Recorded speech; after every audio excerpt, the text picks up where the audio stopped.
اس کے بعد سورہ جن ہے.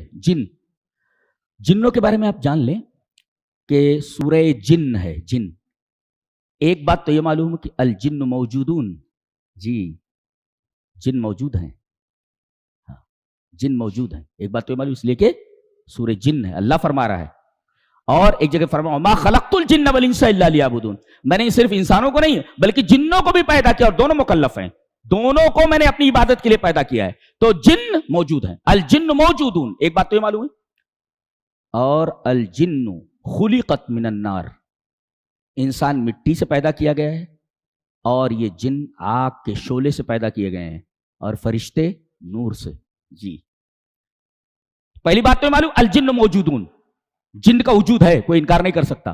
کہتے ہیں ہم نے دیکھا نہیں، عدم رویت عدم وجود کا مستلزم نہیں. آپ نے نہیں دیکھا تو اس کا یہ مطلب نہیں کہ وہ چیز موجود نہیں. روح کو آپ نے کہاں دیکھا ہے لیکن وہ موجود ہے.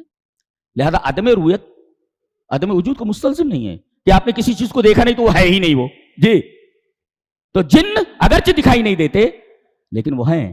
اور سورہ اعراف میں کہا گیا انہو، وہ تمہیں دیکھتے ہیں، تم انہیں نہیں دیکھتے. انہو یراکم ہوا وقبیل، ان کا پورا قبیلہ اور وہ تم کو دیکھتے ہیں اور تم انہیں نہیں دیکھتے. ایک چیز اور کہ جن میں جیسے دنیا میں انسان دو طریقے کے ہوتے ہیں، مومن اور کافر، ایسے ان میں بھی مومن اور کافر ہیں، جنوں میں بھی. فَمِنْهُمْ مُؤْمِنُونَ وَمِنْهُمْ كَافِرُونَ. اچھا ایک روایت ہے نبی کریم صلی اللہ علیہ وسلم نے ارشاد فرمایا، ذہبی کی تعلیق ہے اس حدیث کے اوپر، یہ صحیح حدیث ہے، اور ابو ثعلبہ خشنی رضی اللہ تعالیٰ عنہ اس روایت کے راوی ہیں کہ نبی کریم صلی اللہ علیہ وسلم نے فرمایا کہ جنوں کی 3 قسمیں ہیں. جی جنوں کی 3 قسمیں. پہلی قسم صنف لہم اجنحہ، ان کے پر ہیں، یطیرون فی الہوا، ہوا کے اندر اڑتے ہیں وہ. تو ایک قسم تو یہ ان کے پر ہیں، غالباً انہی کی بچیوں کو، انہی کی بیویوں کو پریاں کہا جاتا ہے، اس لیے کہ اڑتے ہیں. یہ پوری قسم اڑنے والی ہے. لہم اجنحہ، ان کے پر ہوتے ہیں، اور یطیرون فی الہوا، نبی کریم صلی اللہ علیہ وسلم فرمایا یہ ہوا میں اڑتے ہیں. ایک قسم تو یہ ہے. اور دوسری قسم حیات و کلاب، کتے اور سانپ. یہ سانپ کی شکل میں رہتے ہیں، کتے کی شکل میں رہتے ہیں. جی جی جی یہ دوسری قسم ہے. حیات و کلاب، کتے اور سانپوں کی شکل میں رہتے ہیں. اور تیسرے یحلون ویزعنون، آباد کرنے والے اور کوچ کر جانے والے.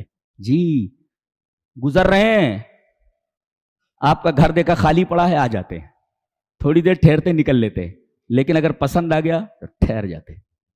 ہاں یحلون ویزعنون. سارے گھروں میں ایسا نہیں ہوتا، کہیں ایسے گزر رہے ہیں، کسی گھر کو دیکھا خالی والی پڑا ہے، آ جاتے ہیں. یحلون، لیکن کہتے چلو بھائی نکل چلتے ہیں. ویزعنون، کوچ کر جاتے ہیں. آباد کرنے والے یحلون، ویزعنون اور کوچ کر جانے والے، لیکن کبھی کبھی ٹھہر جاتے ہیں، پھر یہی تکلیف پہنچاتے ہیں. لہذا سورہ بقرہ پڑھنے کے لیے کہا گیا کہ گھروں میں سورہ بقرہ کو لازم پکڑو، اس لیے کہ جس گھر میں سورہ بقرہ پڑھی جائے اس میں شیاطین نہیں رہتے، اور اسی طریقے سے اس گھر کے اندر جادو اگر ہے تو جادو بھی ختم ہو جاتا ہے. سورہ بقرہ سلسل پڑھی جائے. تو جنوں کی 3 قسمیں.